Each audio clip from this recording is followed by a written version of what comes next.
This is a Rogue Media Network podcast.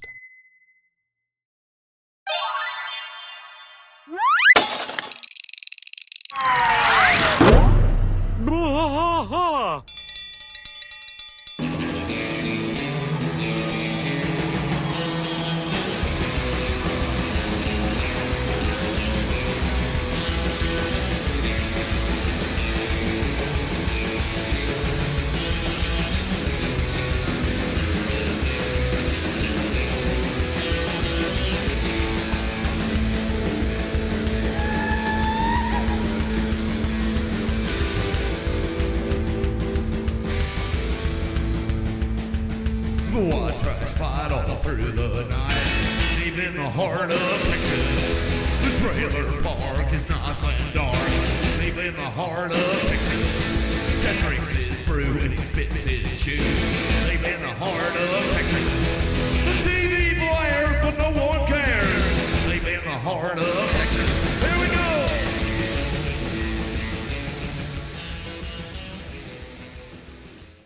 Hey, everybody. Welcome to Bwaaa, King of the Hill podcast. I am Mike. And I'm Rusty. Hey, and Rusty, we took a week off. Yeah, we took a little time off after losing Dale and everything Yep. like that, and then you had to go to was Colorado rough. for your conference. Yeah, I it went to- just needed a breather. I went just to. needed a breath. Okay, I'm going to tell you some good news. I went to Colorado to this thing called Podcast Movement, right? Number one, I think I figured out that I may be allergic to the stuff that's in those vape pens. Oh yeah. Because that was not a smooth night that night. Yeah, but on top of that, I had several people, when I handed them my card at this conference, they was like, oh, yeah, I know your network. Don't you have something about King of the Hill? So, yeah, it was wow. great. It was That's fantastic. good. Yeah, that's good stuff. Yeah. No, everybody was super complimentary. Got me a gig speaking at the next one in Orlando in January. Yeah. Yeah, the wife and I were going to go to, Universal, do some stuff there because she's a big Harry Potter fan. Oh, cool. And then I'll go do my speech, which it scares the shit out of me, but yeah, I'll do it. I'll that's do good it. stuff. Yeah. Yeah, it'll be cool. It'll be cool. I plan on doing way more of that stuff. I texted our owner when I went to the first keynote, and I said, next year we're up there. So, I mean, we'll just make it happen. Yeah. Yeah. You know? All right, so Season 4, Episode 13, Hanky Panky, Part 1. This is a big two-parter. Yeah, it is a big two-parter. There's a lot of voices in this too. You've Are got, there? yeah, for Let Debbie. me try to guess who Miss Liz is. Okay. Is it Kathleen Turner? Kathleen Turner. Okay, thank you. And that's a Home Alone mom, right? No, Kathleen Turner, Romancing the Stone. No, that's Charlotte O'Hara. Yeah, Was the yeah. Home Alone mom. Yeah. Okay. Romancing the Stone, stuff like that. War of the Roses, I think. Yeah. And then you got Debbie Grund as Reese Witherspoon. I had never known her last name. Yeah. This is That's the her first last time we name. knew her last name, right? I guess so. Yeah. Because, I mean, it's always just Debbie. Debbie. Yeah. I've never heard Debbie Grun. I've never heard that. I've never heard him say that either. And then you've got Phil Hendrie. Yeah. Does Little John and Little John. Jewel Crawford. And then, of course, you got Thatherton. Used to be voiced by Burt Reynolds. Right. That was the Just first that one voice actor. time, though, Yeah, right? the first time. And then every other time after that was Toby Huss. Right. And then Charlie Fortner is voiced by Lane Smith. So who does, let's see, there's a guy, who does Elvin? Elvin is going to be more of the in-house voices. Okay. There's no name for That's it. what I was thinking because the voice is really shaky. I but think it's Elvin good. is probably, Elvin. what's his name? What a name, Stephen man. Root. What a or name, Toby Elvin. Huss. Probably one of the guys that does a bunch of different random voices. What's your name? Elvin? Okay. Could be even Johnny Hardwick or something. Sure, Just one sure. of those guys. So this one starts with No Bell, No Yell, even though it's a two-parter. I don't think this was just in the middle of a season, I believe, right? Because we're dealing with episode 13, season 4. Yeah. This is right in the middle of a season for sure, yeah. Yeah, do you have a date on it when it came out? This was like February the 6th. Okay. So it's not even Hold like on. Yeah, February 6th, 2000. Yeah, so it's not even like, you Super ain't- Bowl or Christmas or anything like that, any of those kind of breaks. Actually, it might be Super Bowl. Super Bowl used to be February 6th. Yeah, but see, Super Bowl used to be in January. Did it? Yeah, and then they started adding games and time, and then they put I could look real quick. yeah, they put all kinds of weird stuff in the way of Super Bowl it. 2000. And they strung out the season. Like last night, we watched the last, or my team's last preseason game, and then there's a week break before the season actually starts now. So they just keep pushing it further and further back, which I mean, I don't blame them because it's fucking hot no matter where you go. So January 30th. oh, well, then that may very well have been on a So- Super Bowl or right around it, you know? It was after, yeah. It was after the Super Bowl, like a week after the Super Bowl. Oh, okay. Oh, you're saying the Super So- Bowl was January 30th. So, yeah, the Super Bowl was Gotcha, January gotcha, 30th. gotcha. Okay. Who was the Super Bowl that year? The Super Bowl in the year 2000 was played at the Georgia Dome in Atlanta. Oh, And it was played Patriots? between the Kurt Warner-led L.A. Oh, the Rams yeah. versus, hold on, the Tennessee Titans. That was that Super Bowl? That was that Super Bowl. It was Holy shit. That's Dick it. Vermeil and Jeff Fisher. Yep. Okay, so Yeah. look at me, people in the camera. That's the only time my team has ever been in the Super Bowl. We should have gone several times, Oilers/Titans. We went that year. Everybody talks about how exciting it was. It was not exciting. We lost. It sucks. Who was y'all's quarterback that year? It would have been Steve McNair. Yeah, because it was Steve McNair and Eddie George. He's a Yeah. good one. R.I.P. Steve McNair. It's no way to go out and get shot on your couch by your girlfriend. You know? But Kurt Warner was in rare form that game. Kurt Warner 4-14, 2 touchdowns, 24 for 45. Kurt That's Warner good. was a hell of a quarterback. He really That's was. good. He's got a great 99 story rating too. that game. Great story. Yeah, he's- Great story. And he had Marshall Falk. Marshall Falk. Falk. Mhm. Yeah. Yeah. Oh, it was a good team. Very good team. And then okay, I know this has nothing to do with King of the Torrey Hill. Holt and Isaac Bruce You know what? as well as receivers. You know what really pisses me Those are off? good receivers, yeah. We lost that Super Bowl, right? Now, I did get one of the shirts before they send them all to Africa. It said Tennessee Titans World Champions, Oh, like we okay. won Yeah, the yeah, Super yeah, Bowl, yeah, you yeah. know? But after that, I think it was 2 years later, we fired Jeff Fisher, and you know where he became the head coach? L.A. Rams. And won. Freaking Another Super Bowl. punk. With No, Kurt Warner? no, he never won, He which never won. that's okay. Okay. But the all right. punk left us and went to the one he won with. Went to the one he Sucks. won with, yeah. Sucks. Okay, so season 4, episode 13, Hanky Panky, part 1. We start at the Hotel Arlen, big searchlights, you know, those big, the ones that go across the sky. On the sign, it says "Welcome Gassers," which I don't know if that's the way you want to welcome your folks, but whatever. Sure, yeah. And we start panning around. There's a lot of people there, and we see Hank in a tux. In a tux. Never seen him in a Yeah, tux. he's suited up. Yeah. Even when he goes to the multi-flame award or whatever it is later and gets Never. drunk, Yeah, he wasn't- he's still just in a suit. Yeah. I don't think I've ever seen him in a tux. No, I've never seen him out of jeans. Yeah, it's about right. Yeah, a lot of jeans. Okay, so Bobby's at the table with him, and so is Luann. I don't know where Peggy is on this, but I don't know what she said either. Bobby looks at him and says, "Hey, Dad, when you go up to give your acceptance speech, do you want me to stand next to you and pretend I'm doing sign language?" Yeah, that's what we need, Bobby. He goes, "Bobby, the Blue Flame of Valor Award is the highest honor for the Texas Propane Gas Association can bestow upon any current or active member in place or in peacetime." In peacetime. Bobby is still sitting over there like pretending to do signs with his hands. He says, "Show some respect." Luann pipes up and says, "Oh, Mr. Strickland's wife is beautiful." Looks over and it's Buck and Debbie. And Debbie. And I got to tell you, that dress that Debbie's wearing, it ain't much but like dental floss. I mean, that sucker is not covering a whole hell of a lot. A little bit more than fabric. Oh boy. Hank says, "That's not his wife. That's Debbie from work. Pretty gal like that. Should have been able to get a date." Man, Hank is just clueless. He's just super clueless. And it gets even more clueless as this episode goes on. I just don't get why. So funny. Maybe it's. I think he knows. Oh, wait, Peggy is but at the he just- table because that's who he's saying this to.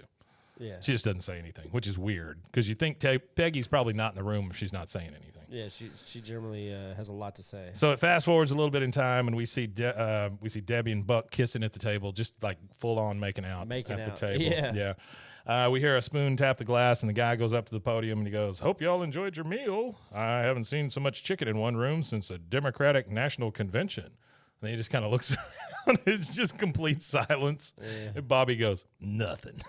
He just revels in the fact that Yeah, somebody nothing. tried to tell a joke and it got didn't go shit over. on, yeah. So the MC says, "Now, this first blue flame of valor of this millennium goes to Mr. Hank Hill of Strickland Propane." Get a lot of applause, clears his throat, all that stuff. He starts to get up, and it's like the Oscars or something. You know, Peggy kisses him on the cheek and then kind of wipes it away or whatever. He gets up there and says, "Thank you. You know, as a young boy, I always dreamed of winning the Super Bowl." He's reading off little 3x5 cards. And he says, "Then, as most of you know, the dream was crushed along with my ankle in the Class 2 state football championship." And it pans out to the audience. Bobby's still sitting there trying to do the fake signals with his hands. It goes over to Thatherton and his guys. All three of them look exactly the same, by the way. And they are just so bored. They're looking at their watches and all this stuff. And I'm just saying, when I was watching this, I was thinking, it's been like 3 seconds. Why are they so bored? Yeah, I don't know. They're quick, just like instantly.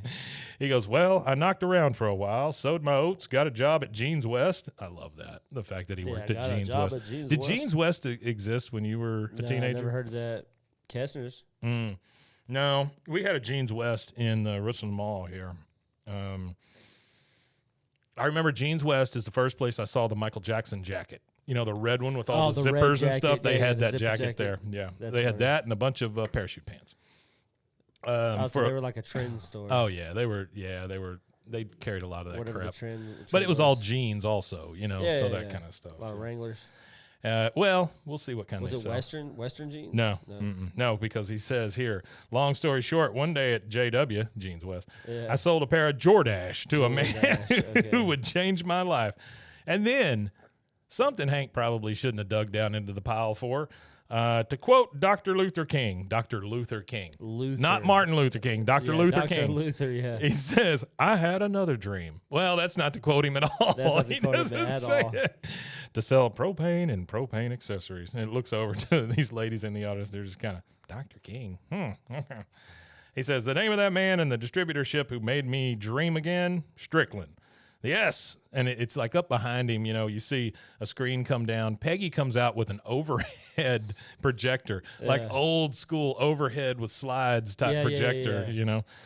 He goes, "As a young boy, I always dreamed of winning the Super Bowl." And then he gets up there and he gets his things up and he says, he's talking about the man of the, he's talking about Buck Strickland. So he's spelling out his name behind him and he says, "S stands for service.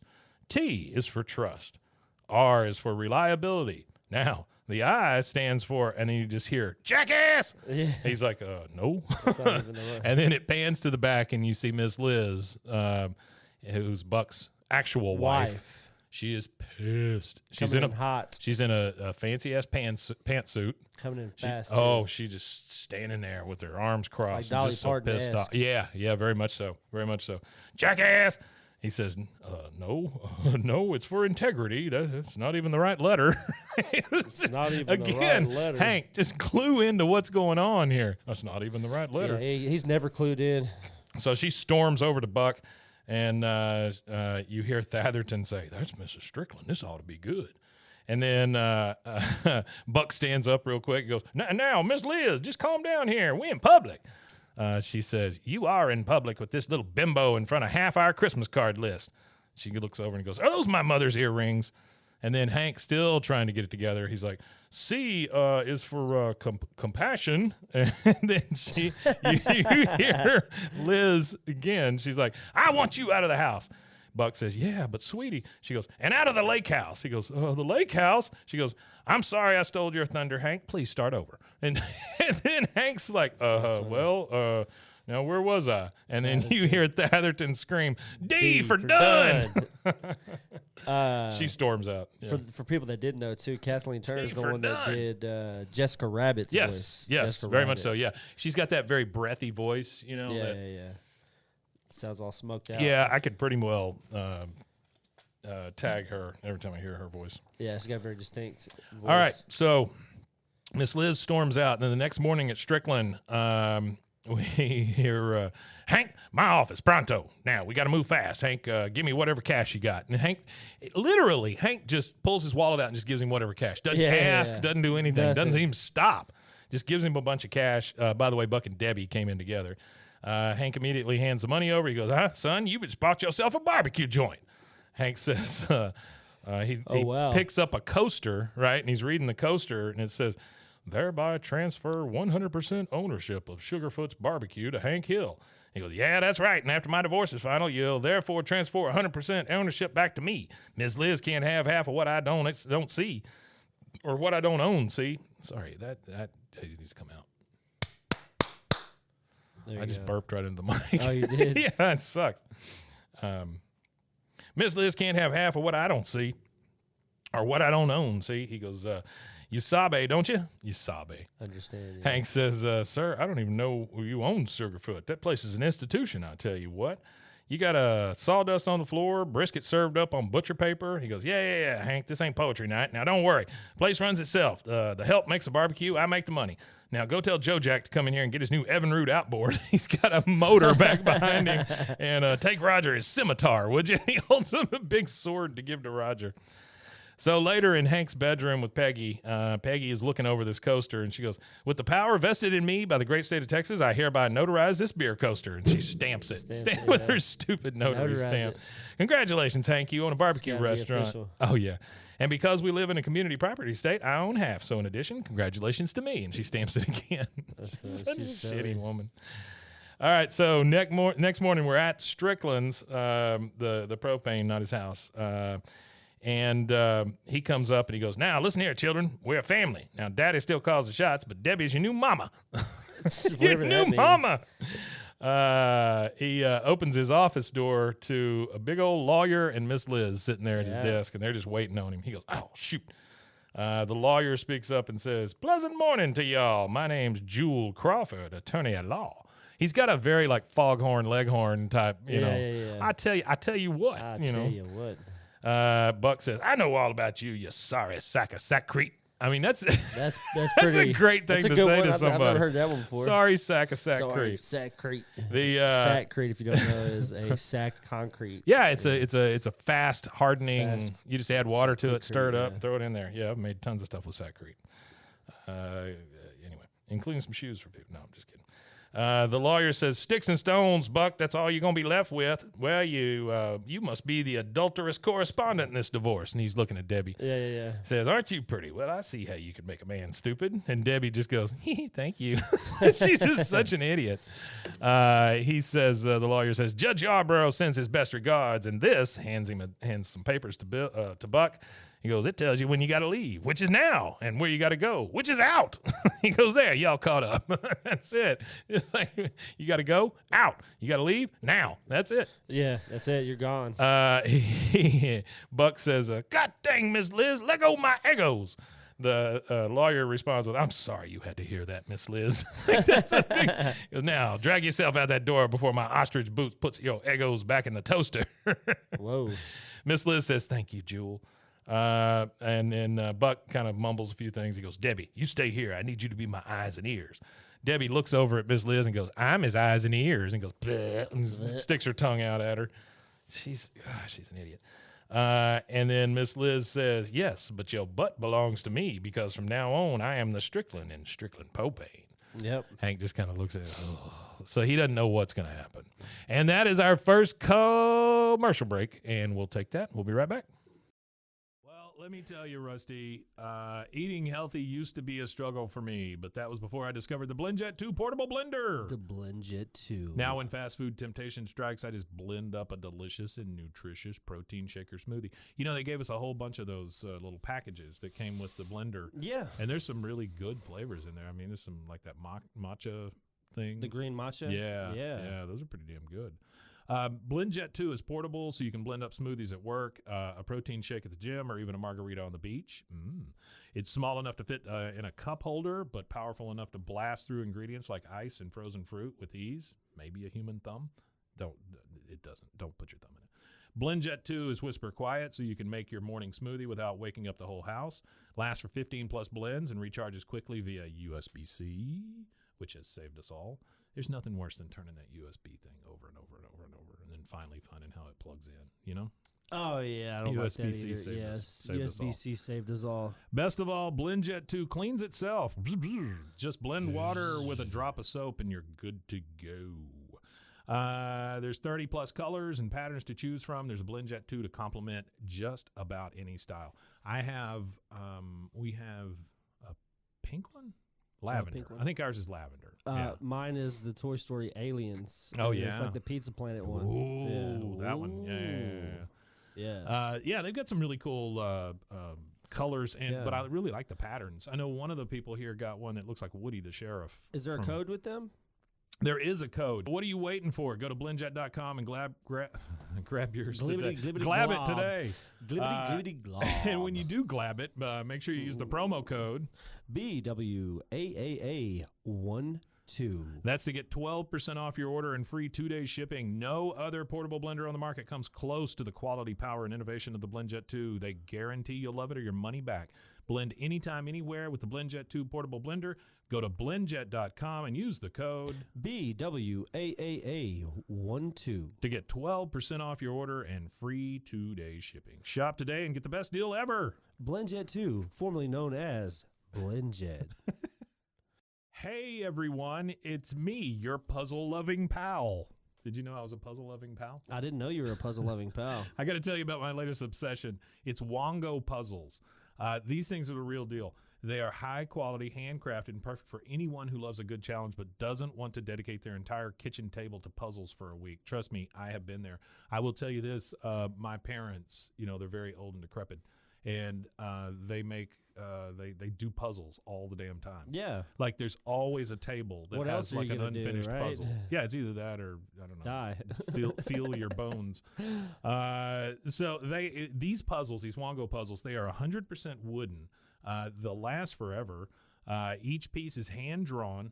Just think about that for a second. Each piece is hand drawn, so no two pieces are the same, and you'll discover some fun whimsy pieces as you work through it. Whimsy. They come in a custom wooden box, which is perfect for storage and gifting. Before we started doing this, I didn't realize how many people I know already have these Wongo puzzles. I mean, they're apparently pretty. You can't go wherever Juan go. With stunning designs and unique shapes, Wongo puzzles are a cut above the rest. I loved doing the snow globe puzzle myself. It was great to pull out a puzzle and be done in a night and not have it on the table for a week. So what are you waiting for? Let's go to Wongo Puzzles, WONGO puzzles.com, and pick a puzzle today. And be sure to use the promo code BWAAA for 10% off your order. It's the most fun you'll have with a puzzle, guaranteed, or your money back. Go to WONGO puzzles.com and use your code BWAAA to get 10% off your order and get puzzling right now. All right, and we are back from our first commercial break. We are in Miss Liz's office now, which used to be Buck's office. Yep.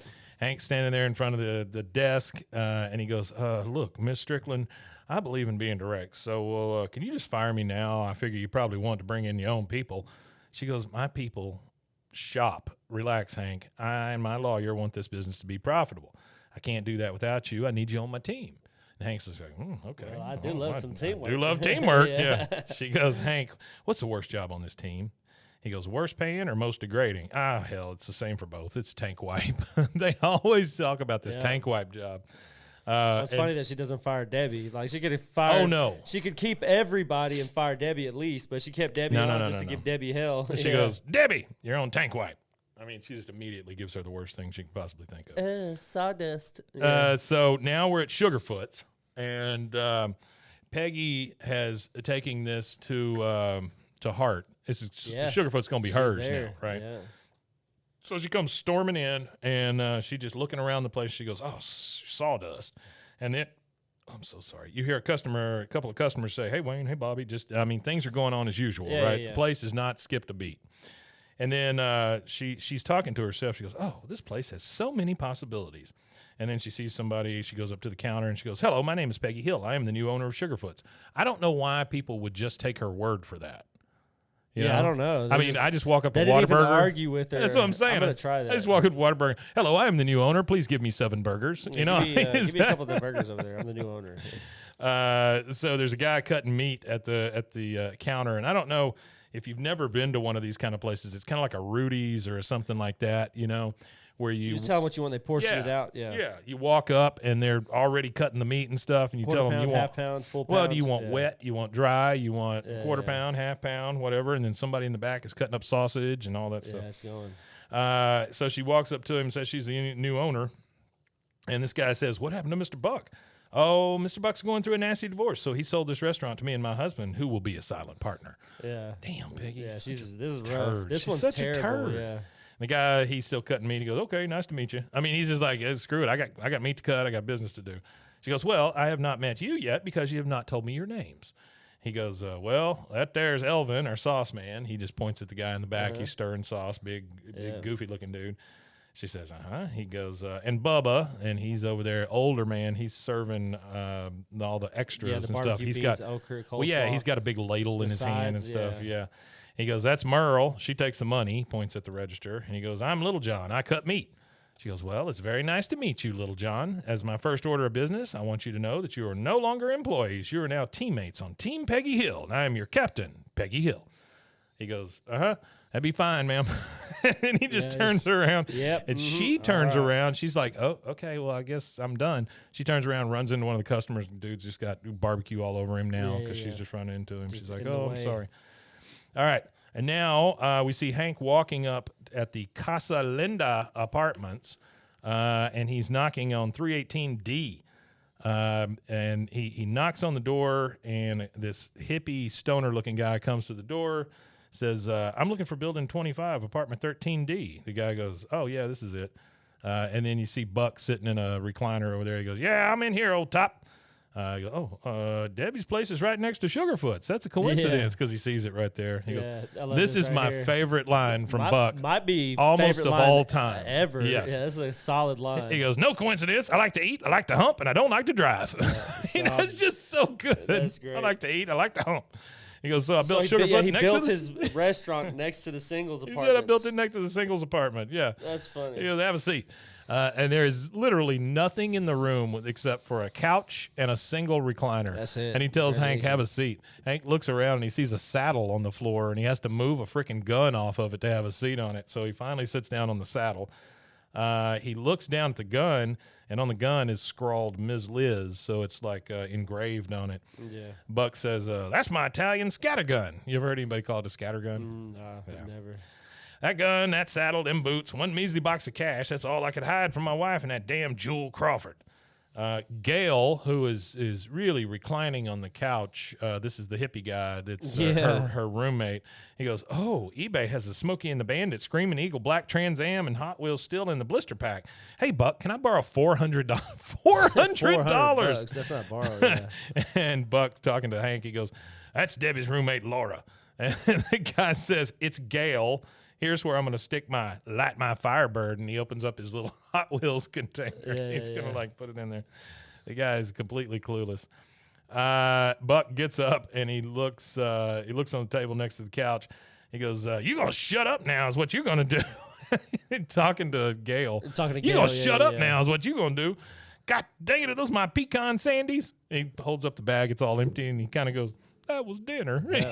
He's really let down because his bag of pecan sandies. Oh, how the mighty have fallen. Oh boy, you're not kidding. I see him as that no matter what, right? Even if he's got all the money in the world, he's still eating pecan sandies. Oh, he's still eating pecan sandies. Yeah. He's still drinking a Dr. Pepper with his peanuts in it and all that stuff. You know, yeah. All right, now we're at Strickland, and Hank pulls up. Miss Liz is already pulled up in her car out there. Hank gets out, and he's just like, again. She looks at him and goes, Hank, let's do something nice for our tummies, huh? And he's just like, okay. And then they end up at a place called the Magic Pan Cafe, which I don't think ever gets mentioned again. I don't know that we ever see it again. No, I don't think we do. But it is a fancy, I don't think we ever see it or hear from it again. Yeah, it's like a fancy tea and ladyfinger sandwiches kind of place. You know? I forgot to mention this. Yeah, so, do it. Apparently, Artie went and looked up some eBay listings for the Bandit Screaming Eagle Black Trans Hot Wheels still in the blister pack, and he says they're currently listed in between $175 and $192 on eBay. Oh wow! Well, they're still holding some decent value. From what they cost when they came out. Yeah, to be $192. Oh yeah, That's pretty. I think they were like $1.99. You know, when they came out. I mean, when I was a kid, anyway, they were like 99 cents or something like that. They were cheap. I had a bunch of them. I had one of those cases that looked like a tire, you know? Yeah, and then you open it up, and there it is. It goes in the little things. I also had a Star Wars one like that was in the shape of Darth Vader's head, and you put the figures in it and stuff. Oh, that's cool, too. Yeah, I've never seen that. Yeah, it's fine. I was a very lonely child. So they're at the Magic Pan Cafe. It's kind of a tea room. There's at a table, or they're sitting at a table, just the two of them. Hank's looking at the menu, and he goes, what would you recommend if none of this looks good? Miss Liz to the waiter, she obviously comes here all the time. She goes, crepe Saint Jacques and the Florentine for the madam, says the waiter. And he just kind of goes off to get her. You can tell she's been there a lot since he knows, what to get her. Now, crepe Saint Jacques. Can you look that up? I think it's a ham sandwich.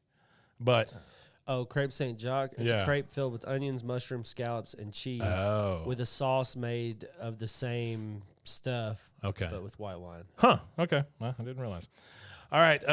And she kind of looks at Hank. And she says, I can remember barely when waiters didn't call me madam or madame, and she just kind of she's crying a little bit. Yeah. Hank is like, of course, this makes him extremely uncomfortable. Yeah. He's like, looks like you need a refill. He gets up with her glass, and she like grabs his arm. She goes, oh, Hank, I can forgive my husband's benders and the profanity and his inappropriate comfort with all aspects of the human body, but it's the women, Hank. My purse of forgiveness is finally empty. He says, oh, please don't make me choose sides. Mr. Strickland's been very good to me, and I've worked for him as long as he's been cheating on you. That's his time frame, as long as he's been cheating on you. She says, we both deserve better, Hank. I'd like you to have this. And she hands him a Zippo with HRH on it.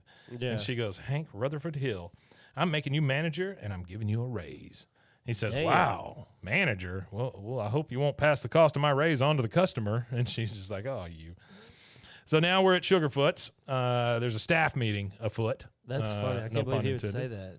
What? Who would even say that? Who would say what? Oh, here's a raise. Oh, are you sure? Don't pass it on to the. I don't want you to pass it on to the customer. It just shows you how much he gives a crap. Yeah.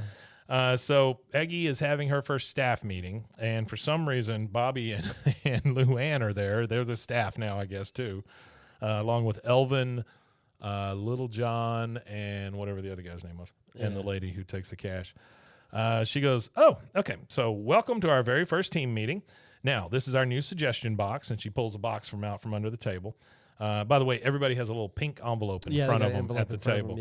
She goes, now, this is our new suggestion box. It's a way for each of us to anonymously suggest ways we can whip this place into shape without fear of losing our jobs. She rattles the box around a little bit. She goes, oh, somebody's already made a suggestion. This is exciting.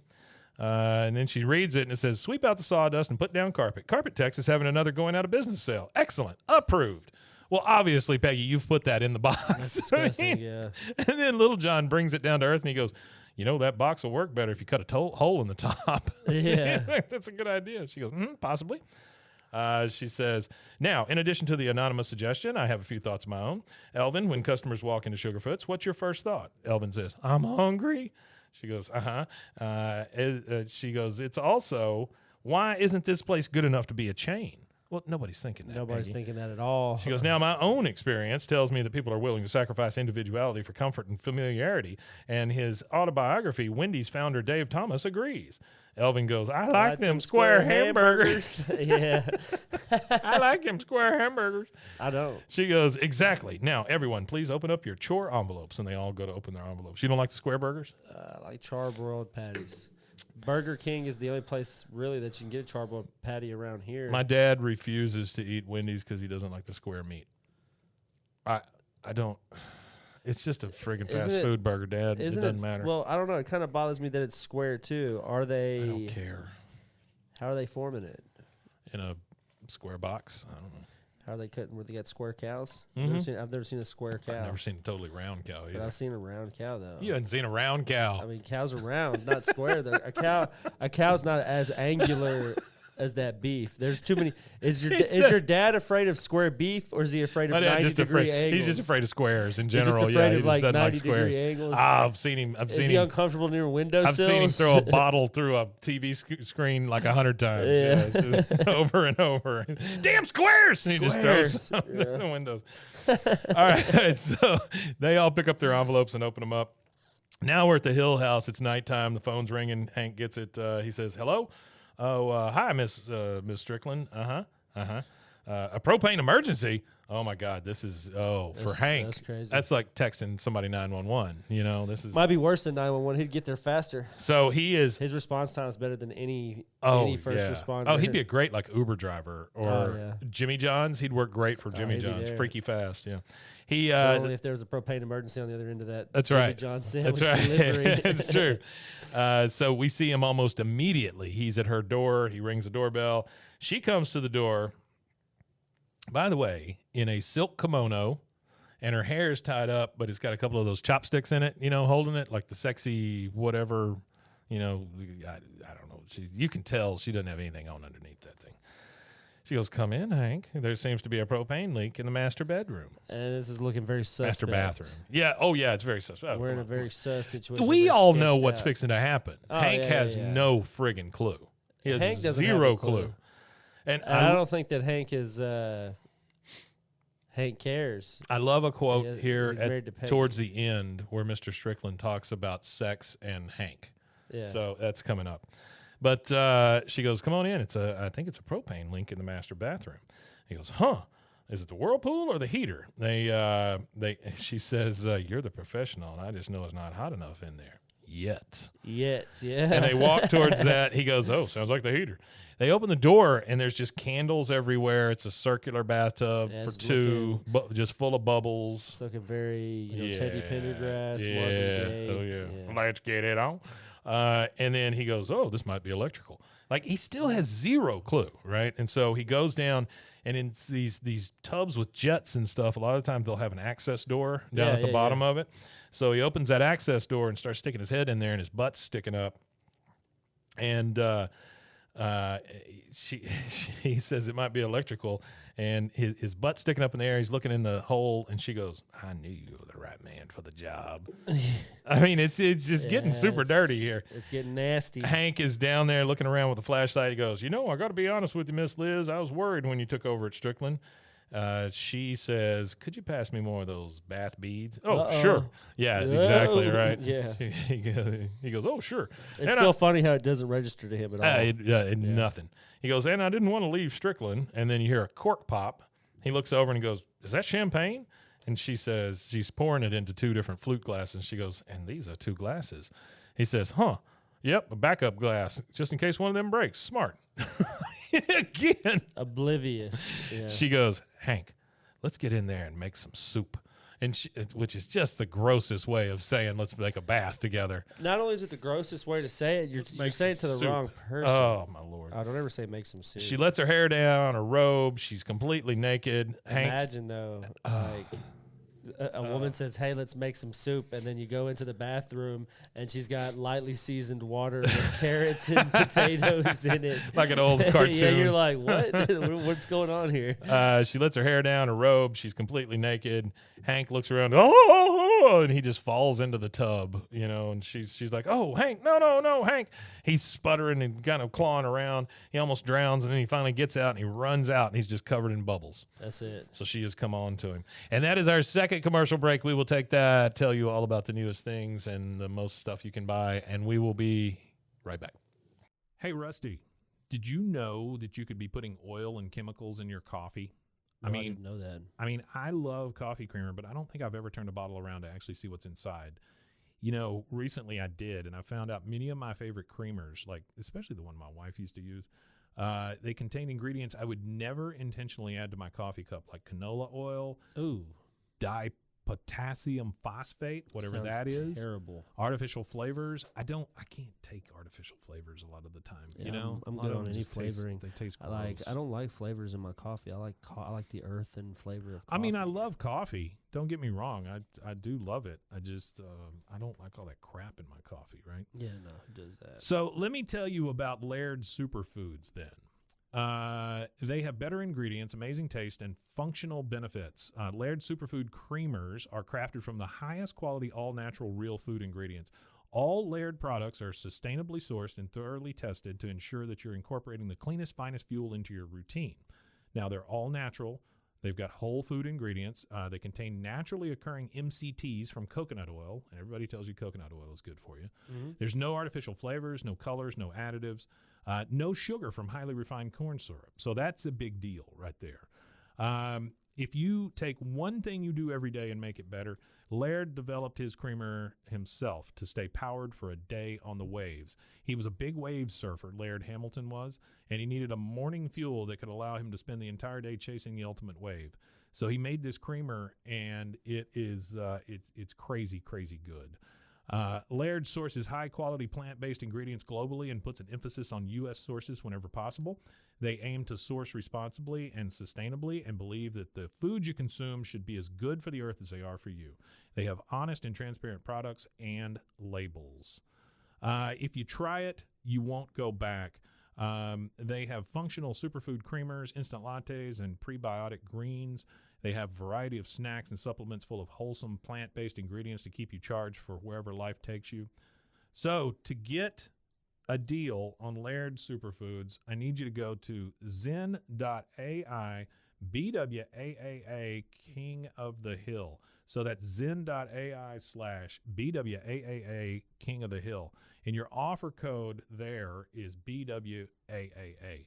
So Laird Superfoods makes a better creamer that keeps you powered all day, and it's better for you, the earth, and your coffee. What do you say, Rusty? You want to go get some coffee? Coffee. Hey, Rusty. Yeah. Did you know that dehydration is the leading cause of daytime fatigue? Oh, no. I don't know about you, but like 2:30, 3 o'clock, I just hit a wall almost every day. I was shocked to learn that even mild dehydration can cause headaches, muscle weakness, brain fog, but luckily there's a cure. Oh, there is? Actually, I should have said there's a solution. It's called Cure. Cure Hydration.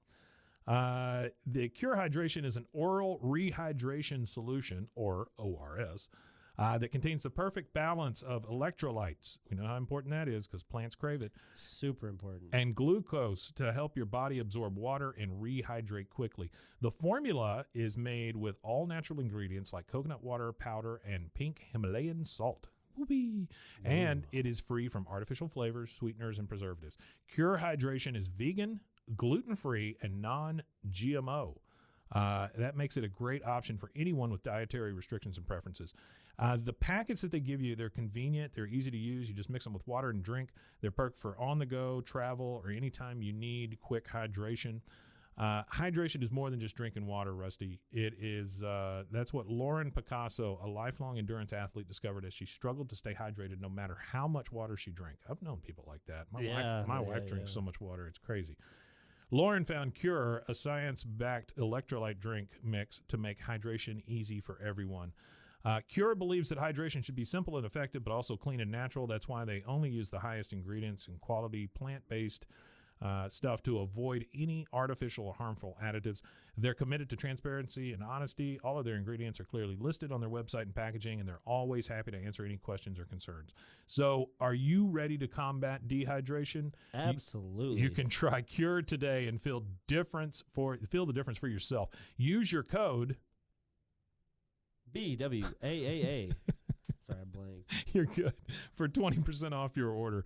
Try Cure today and feel the difference for yourself. Use our special code BWAAA for 20% off your order.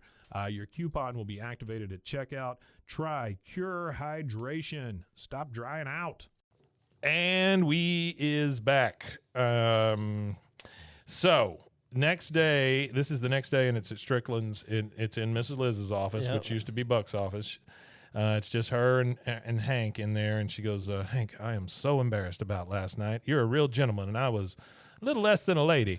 A little less than. She goes, I'll try to be patient with you and my desires.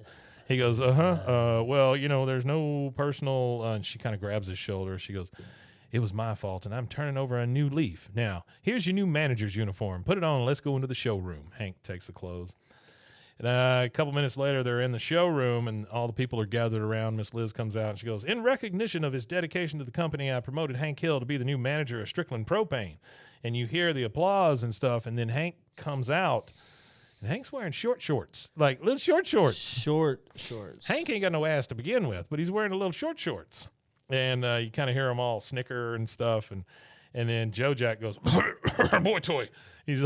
he calls him a boy toy right there in front of everybody. That's kind of bad, though. Oh, that's it's a rough terrible. one.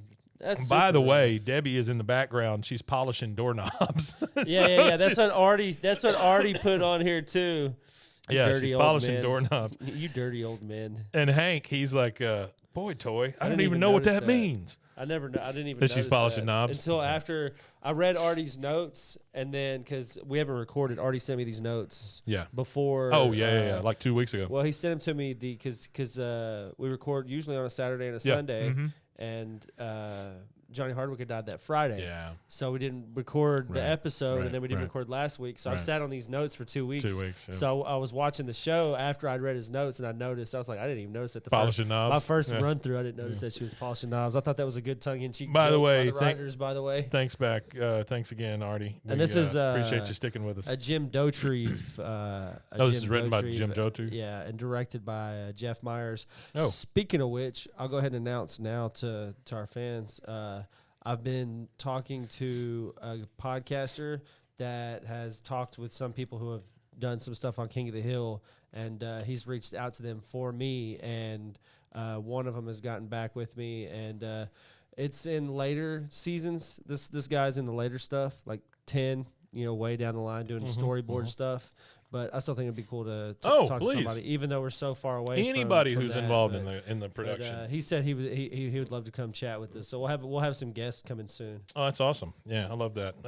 That's a perfect Friday episode. Yeah, I've been working on it for a little while. I wanted to have like a good chunk of guests lined up, like that I could pick from, and then have Sure. have some guests for Fridays. Well, I tell you what, I sure appreciate the guy coming on the other day and talking about Johnny. That was amazing. that was Yeah, special. Just amazing. Yeah, that was special. And Hank kind of looks around at him and goes, "Boy toy, I don't even know what that means." Yeah. And Joe Jack says, "Means yo, Ms. Liz Debbie. See you around, Debbie." I mean, everybody's just like, "Okay, well, you're the new Debbie." Means yo, Ms. Liz's baby. Now we go over to Debbie's apartment. Buck funny. is buck naked in the bathtub, and he's pulling out big clumps of hair out of the shower. Disgusting, but yes. And then Debbie is sitting on the toilet doing her nails. And he goes, "Oh, Judas H. Priest, Debbie, did you shove a cat down this drain?" And Debbie says, "I haven't had time to do anything except be your wife's slave. Bucks, you got to do something." He goes, "Yawn, Debbie, I can't help no more." She goes, "Well, I'm tired of wiping tanks all day to support this home while you just sit there like a king watching all my children with Gail." He goes, "Geez, now I'm not a history buff, but I tell you, I don't remember Louis XIV spending his days pulling hippie hair out of drains." Gail comes to the door, the most clueless person in this show ever, I believe. He says, "You're out of tortilla chips, Buck."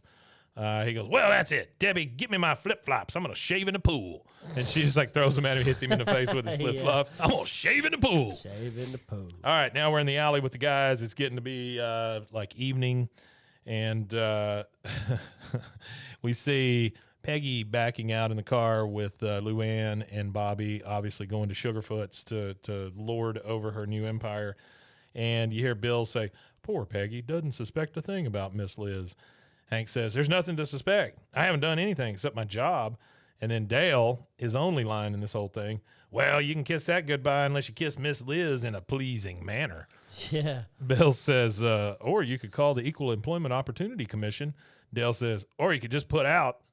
And Bill's like, 6 of one. He's like 6 of one, half dozen of another. Hank responds and goes, "I'm not going to put out. I'm not going to lose my job, and I'm not going to let Peggy find out about any of this. Dale, give me a cigarette. This is a big deal." First time we've seen Hank smoke since season 1, episode 10. Yeah. He's been done with them. Dale says, "I thought you quit because cigarettes cause death." "They do, so pace yourself." I mean, it's so funny. Pace yourself, yeah. And I just wrote down Hank smoking with like 14 exclamation marks. All right, so now it's at night. Hank, in his little boy short shorts, is coming out of the get in, get out there, and he gets into his truck with the cigarettes that he bought, and you just see this hand come up, and you hear Debbie go, "Need a light?"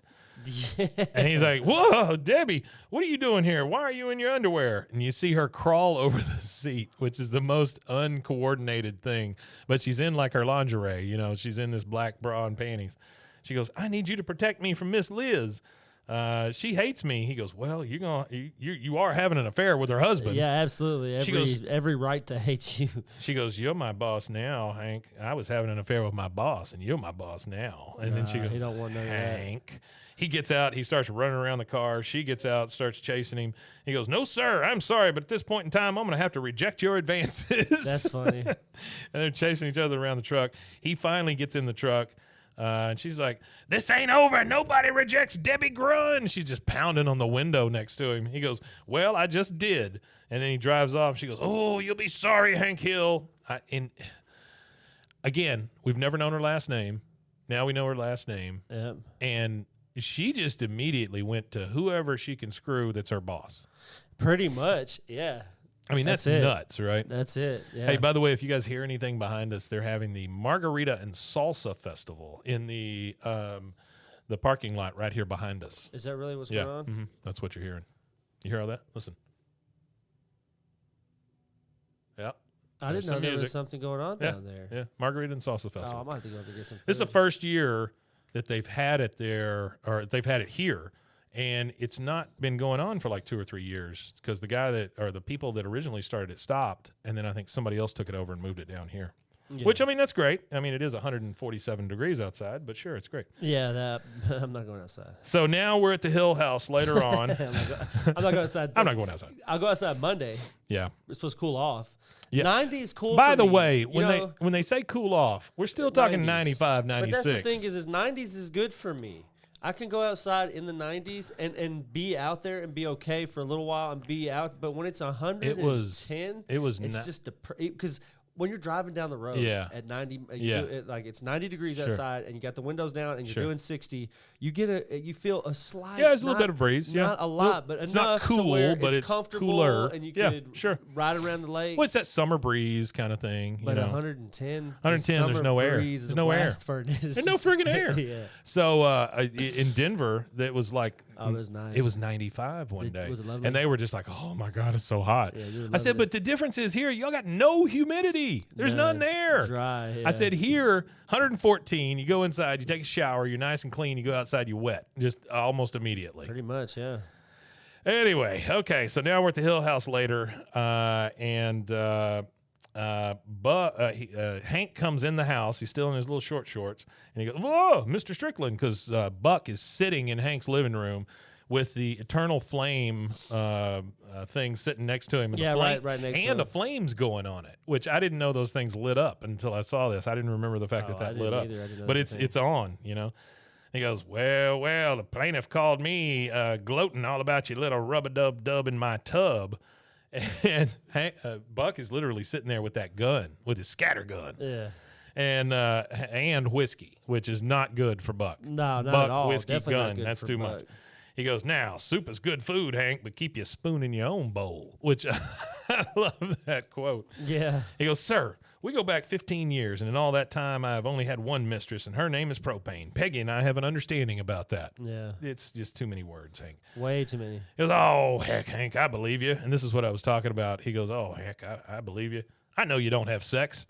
He's just like, I know you don't have sex. Hank goes, well, that's not exactly accurate. But I mean, it kind of is. Accurate. He goes, I had it all, Hank. I had a good wife to mother me. I had a pretty young girlfriend. I was living like a Frenchman, but I blew it up. Lost my wife and my money. And now I want my wife and my money back. I mean, like, Buck's breaking down at this point. No, he is. It's tearing him up. Yeah. So we go to the next day. We're in Liz's office. Hank comes in and he says, Mr. Strickland, you told Buck that we made soup when you know darn well we certainly did not make soup. We did not make soup. She goes, oh, yes, Hank, I did. I told him I made a big bowl of cream of us. And for that, I'm sorry. Cream of us. That's so gross. We see through the window, Debbie's out there wiping tanks down, so she's still going at it. Hank says, cream of, what kind of teamwork was that? She goes, Buck and I have been doing the same dance for 32 years. I needed to dip him for a change. He goes, I've never seen a man so dipped in his life. I don't even know what that means. I don't so really dipped. know what that means either. She goes, oh, Buck. Hank says, so you dragged my good name through the dirt just to make Buck jealous? She goes, oh, try and forgive me, Hank. He says, you know what? In the name of forgiveness, why don't you let me buy you dinner at Sugarfoot's tonight, 6 o'clock? Yeah. Forgiveness. So he's hatching a plan. Hank's got a plan. So now we're back at the Hill House. The phone on the wall has rung. He picked it up. He goes, Buck, I thought you might be in the mood for, this is Hank. I thought you might be in the mood for something besides SpaghettiOs. How about meeting me at Sugarfoot's for dinner? Keep an eye on your hidden assets. Okay, I'll see you at 6. He hangs up the phone, starts to go out the thing. The phone rings again. He picks up, hello? And you hear this old lady, may I speak to Peggy? He goes, no, I'm sorry, Peggy's at Sugarfoot's. Can I take a message? And then we realize it's Debbie because she goes, tell her that Debbie Grun slept with her husband. And then it splits the screen. It splits the screen. Debbie on one side, Hank on the other side. And Debbie or Hank's like, who is this? Well, you know good and goddamn well who it is, Hank, at that point. She goes, it's Debbie. Remember me? He goes, oh. And this is, again, Hank being out of touch is one thing, but this is something complete. This is something that Bill would say. Yeah. He goes, hey, put that old lady back on the phone. Maybe she can talk some sense into you. Hank, it was her. It was her being the old lady. Yeah. He's like, put the old lady back on the phone. She goes, oh, don't bother with that message. Sugarfoot's is right across the street. I'll tell your wife myself. So now she's threatening Hank with sex that never happened. Never happened. He goes, no, I don't want you to do that. She goes, why not? He goes, well, because then it'd make it even harder for us to pursue our relationship. He's just like dragging these words out. It's so awkward. She goes, so we're going to do it? And he goes, yes, we are going to do it. It's how he said, we're gonna do it. Do it. Yeah. So he hangs up, and then he says, she goes, I like it when you talk dirty. Like Hank said, like he's talking dirty. He didn't say anything dirty. That's nasty. And he goes, therefore, I am now going to drive over there, baby. he says baby, and you really hear Mike Judge at that point because when he says baby, he goes, therefore I will drive over there, baby. Yeah. He kind of moans, he hangs up, and he goes, oh, I just had phone sex. And he like shudders. Like that's phone sex. That was not phone sex. All right, so now we're at the Sugarfoot's grand reopening. There's a big banner outside, and we're looking around. And the place has definitely changed. Bobby is the maitre d' at the door. Hank comes through and he goes, welcome to Peggy's Sugarfoot. So now it's Peggy's Sugarfoot's. Right? Oh, no, she's going to change the name and everything. And how many in your And Hank says, Bobby, quick, where's your mother? What the hell happened to this place? He looks around. He kind of looks around and he sees that it's very like country chic in there now, or shabby chic or whatever. Changed it up. My favorite part, Chip though, and Joanna type building. Yeah, favorite part though is a little train goes by, and on the train it says no substitutions, and then you see a big Peggy head on top of one of these train cars with a finger going like this. It just says no substitutions with a big Peggy on it. He goes, Peggy, have you seen Debbie from work? Because he finally finds Peggy. She goes, it is always about your work, isn't it, Hank? Well, we're not at Strickland Propane now. We're at Peggy Sugarfoot's. You haven't said one word about how I've turned this place around. You didn't turn the place around, Peggy. All you did was put shit on the walls and a train with your head on it. Little John comes over and goes, yo, your choo-choo's gone off the track. That's like the 6th time today that thing's got off the track that I know of. Peggy's just like, and then in comes Buck. Buck looks around and goes, now, what the hell happened to this place? It's prissier than Tony Roma's. You ever been in a Tony Roma's? Never been to a Tony Roma's. It's a rib place. It's not prissy. But I did It's like a steakhouse. I did have some facts about Tony Roma's, though, here. Please, go for it. This is from Artie. Thanks, Artie. So... prissier than Tony Roma's.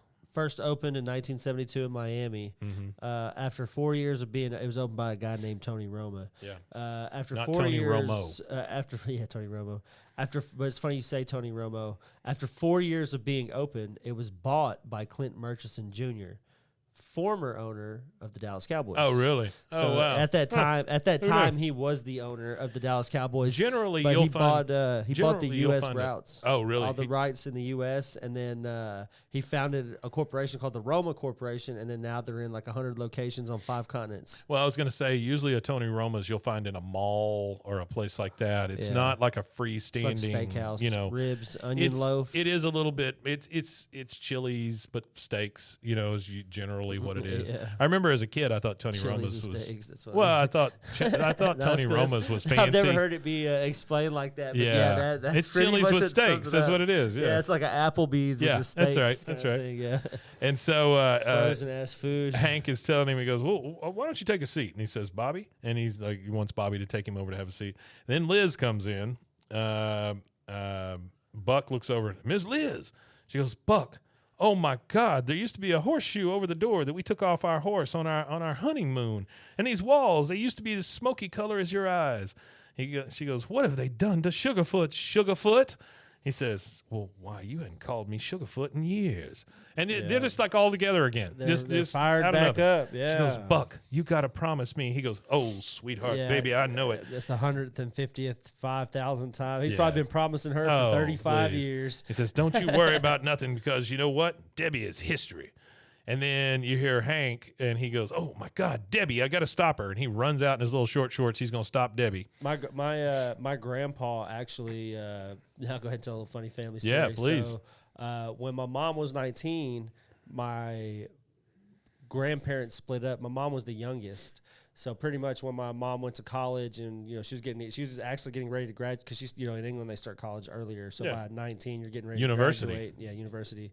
So she's getting ready to graduate college and stuff like that. My grandpa feels like, all right, I have fulfilled my obligation to family and home. As a parent, I'm good. And left with secretary. Left my grandma and then moved off with his secretary. But he had been with his secretary for like 10 years up to that point. He'd been cheating on my grandma for a really long time up to that point. Sucks. And then he stayed married to that woman all the way until she died, though. Oh, wow, really? She died before he did. And then he had a girlfriend after that. But that was when he was in his like 70s. Yeah. But so he was with her from that was probably his like mid 50s. Did you have to be around her?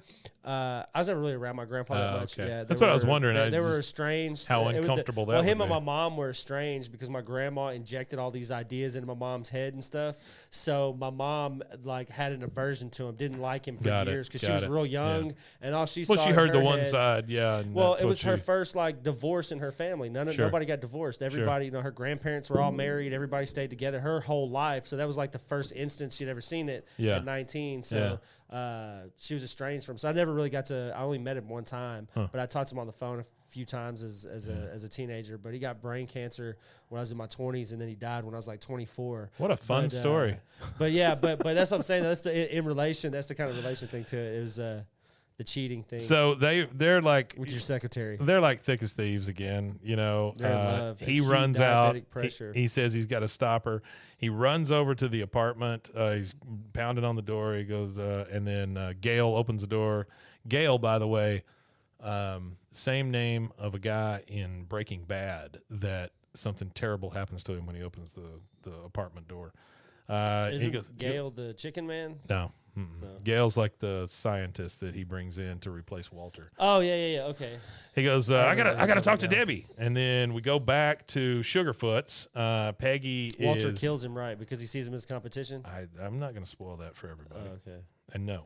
But I was just we're at asking. I haven't seen it in Sugarfoot's. forever. I need No, to go back it's and watch Jesse. it. Jesse shoots him in the Oh, head. Jesse. Yeah, Jesse kills him. Jesse. We see Peggy in the back, and she's pouring these giant industrial things of mayonnaise into a bowl. She's got a gigantic ketchup thing next to her. That's her barbecue sauce. She's mayo saying and ketchup. Yeah, mix. she's saying That's to disgusting. herself, everybody's gonna love my new barbecue sauce. Why would anybody want new barbecue sauce? The place was going fine. Just leave it the hell alone. If you're making a new barbecue sauce, you don't use mayonnaise. You have some spices in there, some watch your sister sauce, some all kinds of stuff. You wouldn't mayo and ketchup. But she's back there and she's doing all this stuff, and then she hears a gunshot. And she goes, oh, what was that? And she sticks her head out the back door into the alley. She's got a flashlight with her all of a sudden. And she's like looking around. Hello, is anybody out there? Hank, is that you? Mr. Strickland? Miss Liz? All right, whoever you are, we do not accept bills larger than a 20, which I guess she's hollering at would-be thieves. I guess so. She goes and looks around, and then she finally opens the door to the dumpster, and she goes, ah! Debbie! Somebody shot Debbie! Debbie is in that dumpster face down. And that is it. It comes up and says to be continued. Debbie is done. Dun, dun, dun. And we get the most dramatic music I have ever heard at King of the Hill. Yeah, it's like It's like a big soap opera or something. Like End of We the get the World. credits, and then after the credits, we hear "Boy Toy," and that's it. And that's it. It's another one. That in the is bag. it. Season 4, episode 13, Hanky Panky, part 1. I personally want to thank everybody for hanging on. I know a week without our 2 episodes was a long time, but we felt like we needed to kind of reflect, and then I had to take that trip afterwards, and it's tough doing this remotely, especially these type episodes, because so much time goes into the notes and all that stuff. Yeah, it's hard to and do. So It's just not. we just figured 1 week wouldn't kill Wouldn't us, hurt nobody. and I think because of Johnny, we should have taken a week off anyway. So I'm glad we did. But now we're rested and renewed, and and we're back, and in I've the- been yawning my ass off this whole episode. in the memory of I Johnny, took a nap though, before I got here. Yeah. I still don't feel awake from the nap. in the memory of Johnny, we're going to keep on foraging. We're I going to don't keep nap. going through. So if I nap, I don't ever nap. I don't either. That's what fucked me up. I woke up this morning and everybody left the house. So I was by myself, and I was like, well, let me just Take a nap. sit back in the chair. I was watching a snooker tournament in England. Snooker tournament. Yeah, it's like a Wonderful. like a European Masters Yeah, tournament. yeah. So I was watching their tournament, and I was just sitting there, and then I dozed off, and I woke up, looked at the clock. I was like, Yeah. oh, it's time to go. And I Well, you still beat me feel here, though. groggy. Yeah. Still feel groggy. Okay, so once again, this week we'll have a Friday, and then next week we'll be back with Season 4, Episode 14, which is part 2 of this same episode. Yeah, and we'll be back on schedule Yeah. now. You're good. Yeah, we're good. Until something else comes up. We found, or I went to that thing in Denver. It was called Podcast Movement, and got to talk to a ton of people there. A lot of people with small shows, and then people with pretty big shows, honestly. Like one of the people from How Did This Get Made was there. Oh, that's and, cool. talked to a guy who used to do talent for MTV. Oh, yeah. In the 90s. Like he's got like Mandy cool. Moore on his phone kind of thing, Yeah. And so, and then one lady, and I don't remember her name because I don't watch this show, but the Drew Barrymore show, there's a lady that shows up every once in a while, and she talks about love and dating, and she's like all over her stuff. She was there at our table. Oh, that's cool. Yeah, We had that's these cool. things called brain dates where you would make a like come up with a topic. They gave you 30 minutes, and then you put it out as a brain date, and people could come to this table and be like 6 or 8 people sitting around, and it might be anybody from somebody who publishes to somebody who records to somebody who does this, but it had a general kind of subject matter. Yeah. And those were my favorite part of it. Like, it was really cool to sit around with all these people. I came back with about this many business cards of I places. believe it. Yeah. I bought some really good software while I was there that we're going to start using here in our productions. Is it like production software? It is. We're going to start. What is it? Well, we're going to start producing instead of just recording. And Okay. so I'll tell you about it off air. Yeah. Yeah, it's going to be a really good thing. And then talk to some ad placement people and some folks that are doing some investigative journalism type podcasts and stuff. So I made a ton of connections there. So many connections that I'll be speaking at the one in Florida. That's good. So in January, I will have to get up on a stage and do a 20-minute presentation. We'll let them know that we're the number 2 Arc. podcast for animation Yeah. on Good Pods. Well, I tell you this, guys. Yes, and that's a big deal. And I tell you this, guys. If you have anything that between now and then, if you have anything you want me to take to Florida as far as mentioning it to other people, or you get an idea and you think something might be fun, let me know, because I will take that with me. All right, you want to let us know where they can find us? Yeah, you can find us at bwaaakoth.com or at roguemedianetwork.com/bwaaakoth. And also, if you would go to Good Pods and go check Good us out over Pods. there, that'd be cool too. That would drive up our stuff over there. We're number 2. 2 in Number 2 animation. on Good Pods. How about that? Huh? Number 2 in animation and number 55 in TV And reviews. number 1 in your hearts. Yeah. So, okay. Well, that's it. I guess we'll see you guys on Friday, or we'll talk to you on Friday, and then we'll see you again next Monday. Yep. Thanks for being here again. Women Tanya. Women Tanya, indeed.